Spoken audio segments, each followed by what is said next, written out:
Hello bachcho, let's see this question. So the question says a bead of mass m, diameter d is sliding back and forth with speed v on a wire of length l held between two rigid walls. Assume that the collision with the wall are perfectly elastic and there is no friction. The average force that the bouncing head bead exert on one of the wall is what? So first of all, we will write the key concept that will be used here in this question. So what is the key concept? The key concept is what?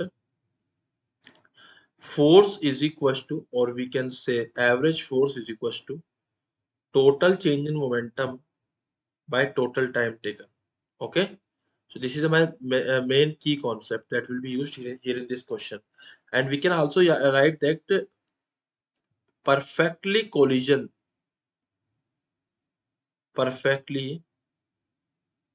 elastic collision, for perfectly elastic collision, initial and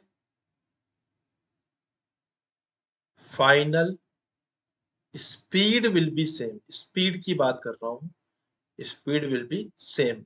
और जो condition है वो सिर्फ इसके लिए है कि जो हमारा परफेक्टली इलास्टिक कोलिजन है वॉल के साथ ही हो रहा है, ठीक है, विद वॉल। तो इसको भी हम यहाँ बात करते हैं इस क्वेश्चन के अंदर।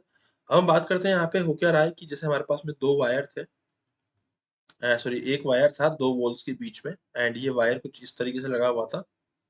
एंड यहाँ पे 1 सेकेंड, यहाँ पे क्या हो रहा था, यहाँ पे हम लोगों ने एक बीड मान ली है जिसका खुद का डायमीटर है d। Okay, so what we can say कि जाके यहाँ टकराएगी, एंड जब ये टकराएगी यहाँ से, जब ये यहाँ तक पहुंच जाएगी, ठीक है, एंड वापस आएगी, टकरा के जाएगी एंड फिर वापस आएगी। So basically what they are asking, the average force that the wall that the bouncing bead exert on one of the wall is what. So यहाँ पे हम लोगों से एवरेज फोर्स पूछा जा रहा है टकरा के वापस आने का।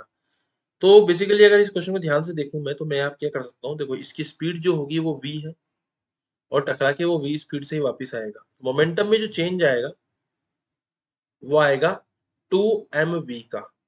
ओके, जाके v से टकराया फिर वापस v से आ गया, तो मोमेंटम में जो चेंज आया वो आएगा 2mv का। p final minus p initial लिख के हम इसको मोमेंटम में चेंज लिख सकते हैं।